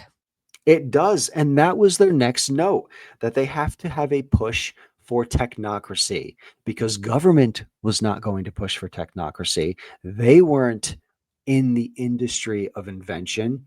The scientists were, the inventors were. So they had a push for big business to promote technocracy. Yes, it has been around for over 100 years. And I just want to say, I think that this is the predecessor to really the cryptocracy. Obviously, we know about the OSS in World War II and how that continued to evolve into the CIA. But this was like the blooming of that sort of relationship to get to what we have today. And I find it very interesting. A thought just occurred to me that when you're talking about the government doesn't invent, and maybe it didn't at that time, but then we get into after World War II, then we have the after Vietnam, we get into the Cold War. That was the space race. So that became an emphasis on the scientists that work for the government to actually invent. So this was like a huge part of that with the invention of NASA. And obviously we know about Operation Paperclip, but this was part of the space race. This was part of associating the government with having scientists and its own space program. And I think that we can still see remnants of that to this day with the AI race that is like presented to us that we're in with China. Very true. All right, rounding off this section, during and after World War II, this became the essential core of PR thinking and of American commercial culture, just like Ashley said. I just read from the author verbatim, and that is exactly what she was describing, how this trickled into the future. So, we have someone new or something new to enter the chat. Enter into the chat, please. Oh, shit. Let's talk about this real quick before we move forward. Describe what you got here, Ashley. Okay. So we have some photos of the New York World's Fair that Sean was talking about. And some of the imagery here is really cool. So in the upper left-hand corner, we just have one of the books that you will see about. I mean, they will often have them at like an airport bookstore or Barnes and Noble, but it's like a local telling. So I don't know the name of these, but it's just images of America, basically. And this specifically is discussing the 1939 to 1940 New York World's Fair, the world of tomorrow. And like what Sean was talking about, it's very futuristic, and that is the vibe that it's giving. And it also has some occult imagery as well. There is a very phallic structure that is standing taller than anything else. And it looks very familiar to many other phallic structures that are all over the world, including Washington, D.C. The central is like a screen image that was made that has the some of the things from, it's like a giant, what looks to be a marble ball. But I guess that is kind of supposed to represent the globe, but they've got a key and a lock, and it looks it's a really cool image, but there's definitely a futuristic vibe. And then another one that looks very futuristic, which is a cover from a book, The World of Tomorrow, and the 1939 New York World's Fair. So again, if you can check those out, I think that you might like them. The imagery is pretty cool. Thank you, Ashley, for collecting these beautiful images. And for spitting out the phrase familiar phallic. I love it. I will make sure you have to use it again in the future. The familiar phallic. All right. Now entering the chat. World War II. Because we couldn't do it once. Not only once, but twice. World War II. Thank you, Mr. Bush. This was a sigh of relief for big business. World War II was, as wartime leads to temporary reconciliation between big capital and big labor, all under the banner of national bloodlust. And I love that phrase. All right. War and the attendant need to stir feelings of national solidarity were once again supplying a state of the art laboratory where business could experiment with the tools of ideological command. Conscientiously applied, many businessmen believed the lessons of war might carry over into peace. If war offered eloquent opportunities, it also underscored many of the problems that corporations had faced throughout the 30s. Heavy taxes and tight governmental regulation of businesses' wartime operations, for example, only hardened the corporate commitment to building a post-war America where the deep inroads of New Deal activism would be finally and decisively reversed. In widespread planning for post-war deliberations, business leaders, such as those at NAM, were convinced that the post-war period would be a hazardous one for American business. So they had to act quick. Even though there's this temporary reconciliation, they actually ramped up their propaganda. They started. Oh, what is the next image, Ashley, before I continue? Perfect. This is an NAM ad from 1944, I believe. Ford. There's a Ford in your future. It's a person holding, for the listener only at home, it's a hand holding a crystal ball with a GI coming back from war, and he's with a beautiful woman, and they're holding a basket of, I don't know what the hell that is, a baby, Picnic a basket. picnic basket with whatever the hell you put in a picnic basket. A boo boo, the Wine, picnic basket. cheese, grapes, like whatever. It says, "You'll be on the beam. There's a Ford in your future." And the caption to this says, "This 1945 advertisement from the Ford Motor Company is but one illustration of a promising product-defined vision of the American future that was proposed by much wartime advertising." And it truly looks like a slice of Americana. That is this is selling you the American dream. 100. Absolutely is. NAM began selling, NAM began its wartime campaign of selling the business system, such as with the ad, if you're watching now. NAM also targeted vocabulary. They wanted to change the language because if you change the language, you can change the minds with the help of the Psychological Corporation, of course. But in 1945, in November, so this is a couple months after the war ended, there were secret meetings that began, headed by Rockefeller and Standard Oil, with a cast of powerful men to decide how to protect their interests and redirect the future life of the nation.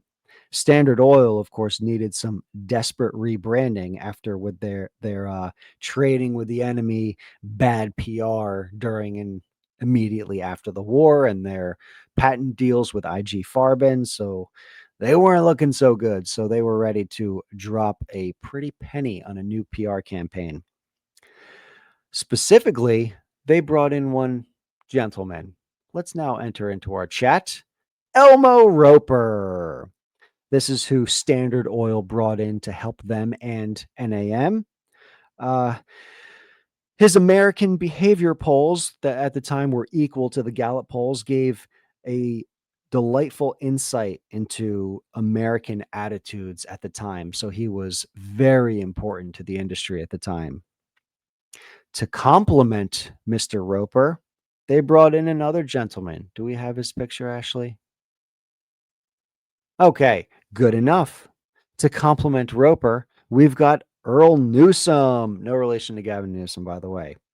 He was Sean did brought. check. I did some genealogy. I did check because I was like, damn, juicy nugget, please be true. Not true.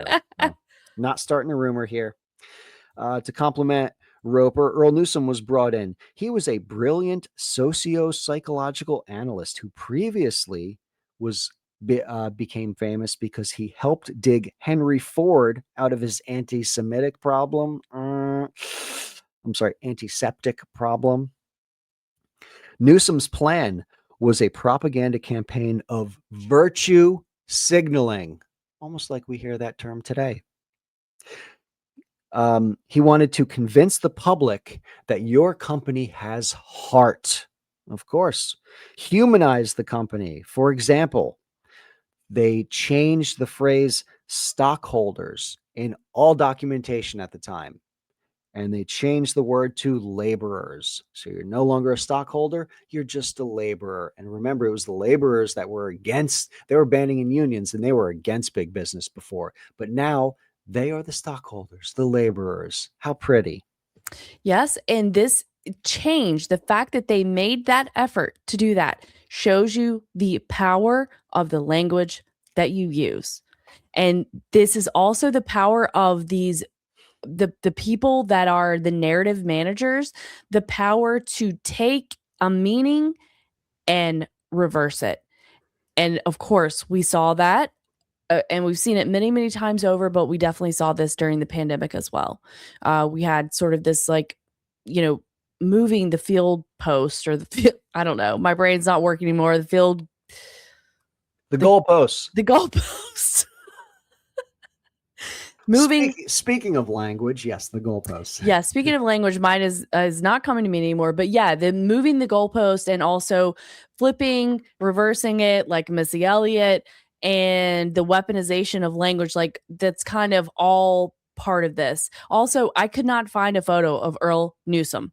So that's N as in Nancy, EWSOM as in Mary. If you have a photo that you can find, please let me know. Continuing with the language, there are many more examples in the book. I can't name them all, but there is another one I can give you real quick. Instead of promoting capitalism, the businesses promoted Americanism. And this was repeated ad nauseum. All right. Now let's jump a little forward into the post-war period. And we can enter one more fella into the chat. Love him or hate him, entering the chat now. J. Edgar Hoover, the head of the FBI. He was more of a propagandist than a cop. Hoover helped inaugurate a merciless publicity event that again depicted the U.S. as under siege. And this is post World War II. Supposed to be free then, but he depicted the world differently, hence brilliant propagandist. The Red Scare. With staged photos and magazines, he polluted the social culture with paranoia and distrust. This fear and distrust was utilized by the best PR firms available by linking anything against big business with communism.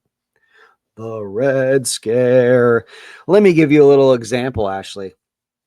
In 1949, universal health care, a federally insured health coverage plan, seemed bright. It was being discussed in government. Doctors, however, didn't really like this. They were afraid they would be losing power and status. So at the American Medical Association, they hired a popular PR firm. Their plan? A massive smear campaign against national health insurance by linking it to communism. By the end of 1949, national health insurance was dead in the water. And that is why you pay out the ass for health coverage today. Still a holdover, which is, I mean, again, pretty incredible. And the power, the threat of associating something with communism is also very powerful. Although I do feel like that's somewhat changing in like recently with very popular people like AOC, but it's very interesting. It's still a powerful tool. Absolutely. Powerful indeed. All right. Moving on from J. Edgar Hoover, we have another ad that you have posted in the slideshow, right? Perfect. From your buddy Eddie. Your buddy Eddie. Eddie.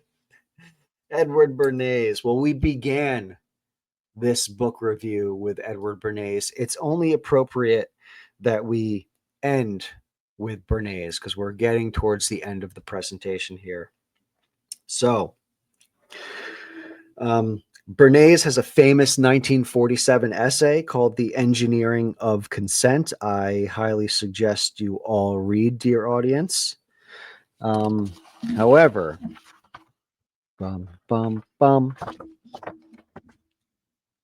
Bernays declares in this essay that freedom of speech and its democratic corollary, a free press, have tacitly expanded our Bill of Rights to include the right of persuasion. Pretty gnarly for him to say that, if you ask me. Yes, it is, and I think that goes with the Smith-Mundt Act, does it not? It seems that it goes. Does it not? Does it not pair well? It absolutely does pair with that. Thank you, Ashley. This section about engineering consensus towards the end ends with bernays. I'm summarizing them here, but they're bernays tips that he's giving through this essay and through his writings at the time. This is right after World War II. Well, 30s and 40s, we'll say. His tips: control and utilize psychology and mass media. They do the same shit today. I love this one. Public temperatures must be periodically taken. Let me rephrase that. Let me say that again, actually. Public temperatures must periodically be taken. This is why we see random events reported upon in the news. They are learning from our reactions. It's not always another distraction story. It is purposeful. It is a temperature check. How does that make you feel? It makes me feel like this is some of the stuff that we know, like you're hearing it in their own words, which makes it more powerful and more meaningful. But how many times do we say that they're doing something to gauge public reaction? This is why a story gets put out there. They are tracking the dissemination of the story. Who likes it? Who shares it? Who screenshots it? Who screeches back into the void in response to this post? And then what are the other metrics associated with the accounts that are doing the screeching? This is how they do that in real time. And so I believe that it is no longer occasionally gauging the public's reaction. I think it is constantly gauging their reaction. But I believe that in the rapid fire news cycle that we find ourselves in, it is going to be covering various angles of like hot topics politically. So it may be a school whating, or it may be some information. It may be a Lucy pulling the football away, a fell for it again award situation with an agreement with Iran. It may be a story, for example, that we recently got, which was Israel is spying on America. Like, you're totally right. And another one that just popped in my head that disappeared as quickly as it came, that fits in this category of a public temperature check, is that Ebola scare, or that yes, what was that other hantavirus. the hantavirus scare that was all over the news everywhere for a couple days and then disappeared. Now we don't know a goddamn thing about it.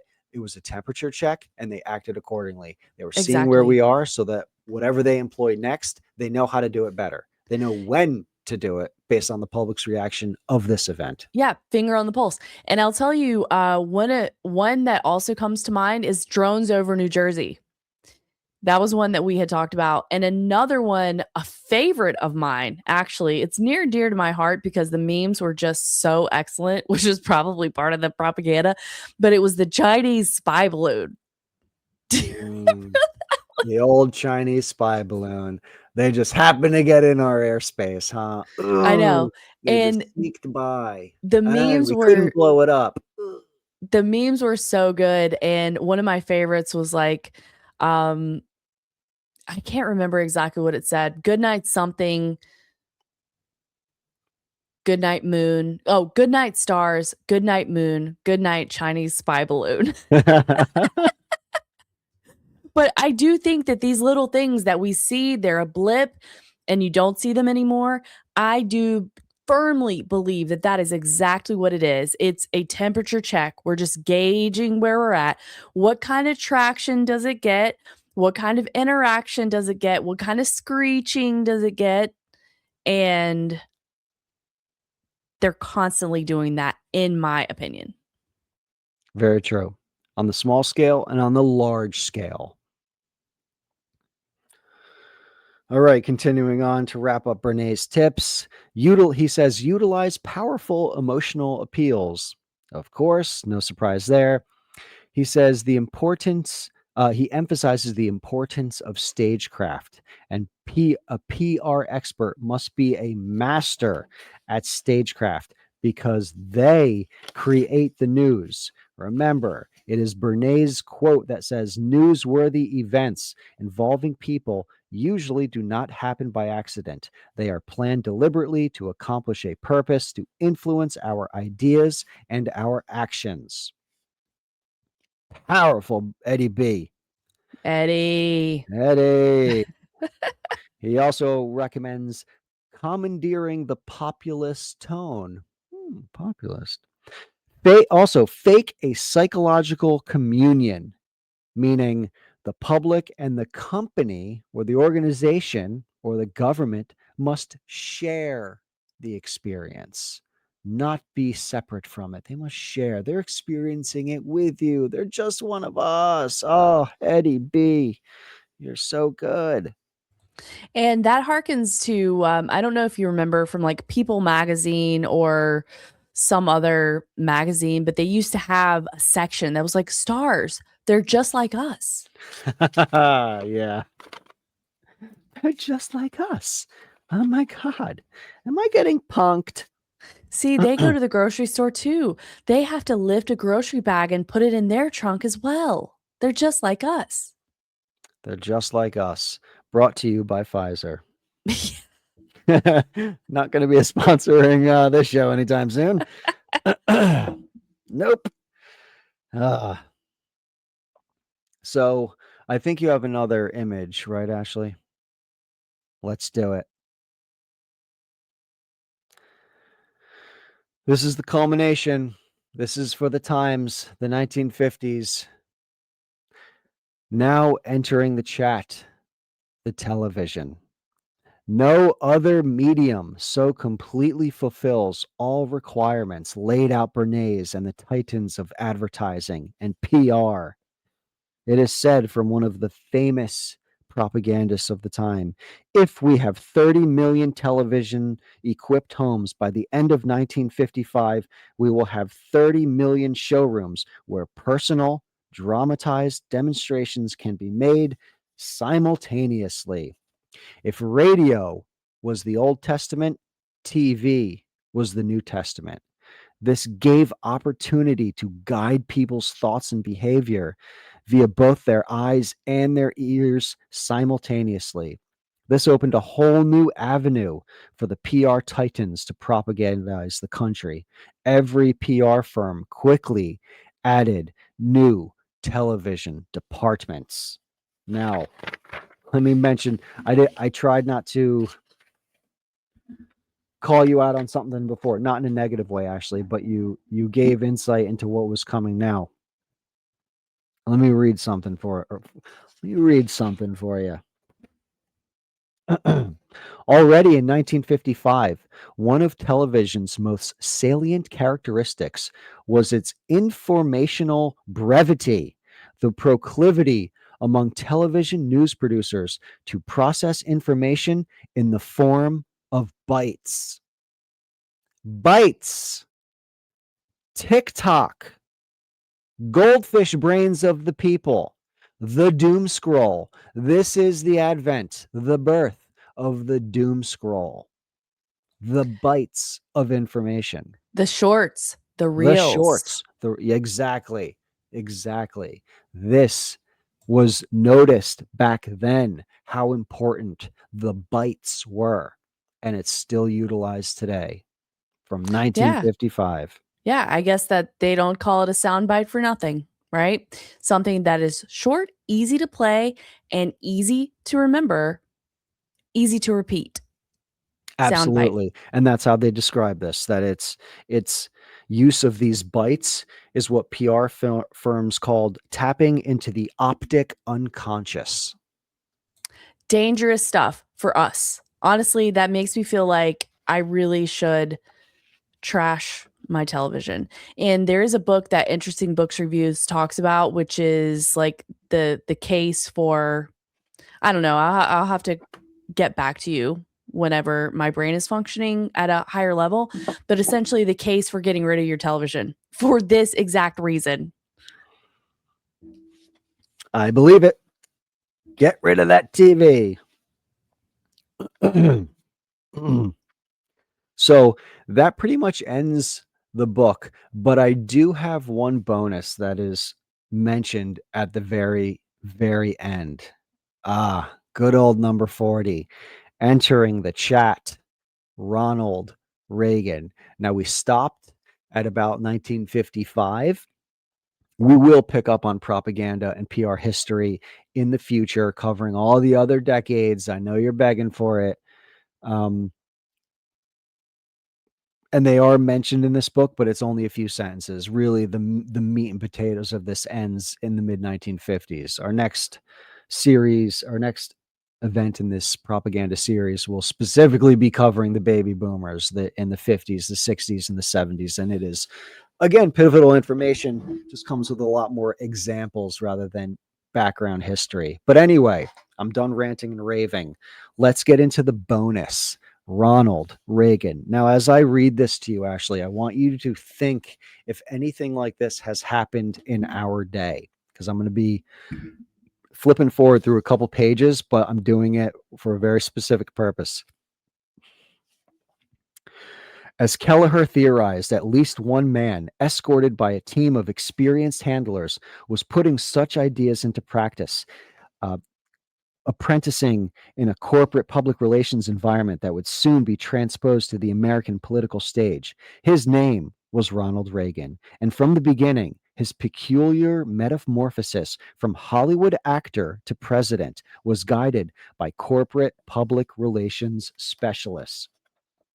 Paid what was an enormous salary at the time, he left a film career to begin an 8-year stint as an official public spokesman for the General Electric Corporation. His job was to humanize the industrial giant.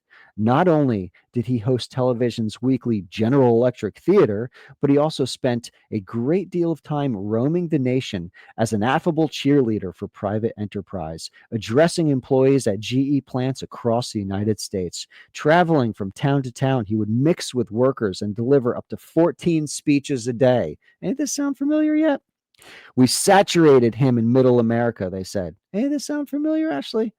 Remember GE PR man Edward Langley. Reagan also became a regular speaker for the National Association of Manufacturers during these years. Reagan's appeal was rooted in his remarkable capacity to gain the confidence of ordinary folks. Reagan's telegenic and winsome ordinariness made him a perfect corporate spokesman, an ideal cover for conservative political motives. In his neighborly persona, he allowed white, middle class everymen to imagine themselves as having actually assumed power. At the same time, he promoted policies that served the interests of a small corporate elite. Corporate welfare, tax relief for the rich, high profit military production, anti environmentalism, rollbacks aimed at the rights of labor, corporate deregulation, and the dismantling of New Deal inspired social guarantees.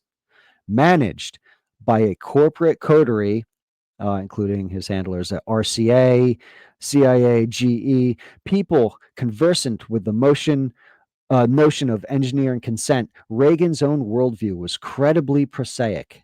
Neither a technocrat nor a conventional politician, he was, above all, an offspring of Hollywood. Reagan could be tutored, according to his handler, Earl B. Dunkel. Throughout Reagan's years at GE, he was chaperoned by a man named Earl B. Dunkel. More than anyone before, he incorporated NOM's approach to public relations as it had developed from the mid-1930s onward. He was the consummate admixture of corporate commercialism, right-wing politics, and homespun, visually oriented fictional entertainment. Reagan's political career read as if it came directly from Berger's own guidebook on PR. Mic drop. Wow. Anything like that sound familiar to what we've experienced in our lifetime? I think it's ringing some bells for me. I think it's ringing some bells. Now, it's interesting because this specifically in our show prep, you said you did not want to tell me this because you wanted my genuine reaction and you Yep. said I was going to be shook. And I actually am because, of course, this is identical in many ways to the presentation of Donald J. Trump. Yep. They just tweaked a couple things differently, They did. but there's so much playbook from getting Ronald Reagan being stage managed to Donald Trump. Yes. Now, Same pla I think that this ties in a couple of the elements of like the messaging, the imaging that is presented being purposefully put there. And certainly Trump is playing this villainous type role for sure. But many of the other, and I will say that there was from a presentation, Ronald Reagan has a warm smile. He looks like the statesman. He fits that role really well, and he was well spoken. You know, he didn't have the gaffes of a George W. Bush. He didn't have the hardness of a George H.W. Bush. He didn't have the sliminess or the slickness of Slick Willie. You know, he had this warmth about him as far as his presentation goes. And so that was like a distinguishing feature for him. But you're right. He very much was related to the everyman, the working man, the blue collar, the middle class, trickle down economics. And I just, the overlaps are absolutely incredible with Trump. And of course, the Hollywood background and the fact that he had transitioned from movies to becoming a spokesperson and hosting a show, which obviously, as we know, Trump was a star of his own reality TV show. And it's really amazing. Really amazing. Absolutely. And this goes into, I mean, we're thinking Ronald Reagan here and comparing him to Trump. The book talks about Reagan, but I would argue that each and every president is stage managed from beginning, and we could find similarities. And this is just like we have the boom bust cycle of the economy, they have the left right cycle of the presidency, and they build up big business, and then they find someone that's more sympathetic to government, and then they find someone that's more sympathetic to capitalistic free enterprise, and then they just go back and forth with this, stage managing it all along. That's probably another level higher than just regular PR people, because I think there's another level up here that's kind of managing the long-term game for their third way that they're trying to bring us to. But anyway.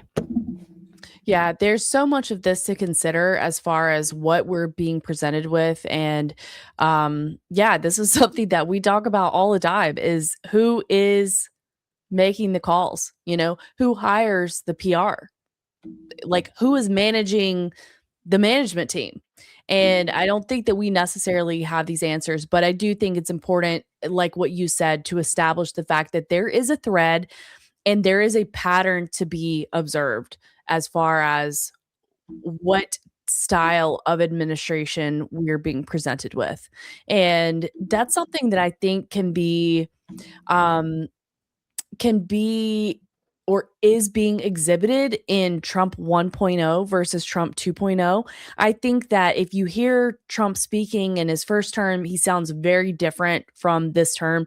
Some of that could be attributed to aging, but is that part of the thing? Is that part of a messaging that is being peddled intentionally, the archetype of the mad king who's losing it a little bit? So we had the association with Biden of being Sleepy Joe, but and bumbling. But I feel like Trump 2.0 is like the dark spin on that, right? Like we're starting wars. We are, you know, it's dark Trump instead It's of dark dark Brandon. Donald. Yeah, it's Dark It's Donald instead of Darkwing Duck Donald. right, instead of Dark Brandon.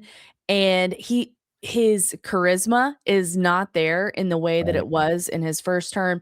He used to be I feel like he made more jokes or something, like there Yeah, was he just was more. more entertaining. Yeah, exactly. And he's not this time. Now, is that because he's not capable because of his age and health issues or whatever that may be? Or is this because this was his team managing his public persona with Trump 2.0? Like, we don't know, but I think that they're valuable questions. Yeah, I And think the history shows that it's probably a team managing every piece of his image, yeah, I think every that's single piece. I think that's fair. So as far as wrapping this up, do you feel like we can put a bow on this one on officially our first book in our propaganda series? I think we can. We've established the elitist views of bernays and the titans of PR that fell in line with the titans of industry and the titans of government in the first half of the 20th century. They're all working along a similar ideology, and we are their testing ground. And they are constantly learning from us and adjusting their ways based on whatever is new. And however the country, whatever their fever point is in their temperature check, they know exactly how to adjust accordingly. Yeah, very well said.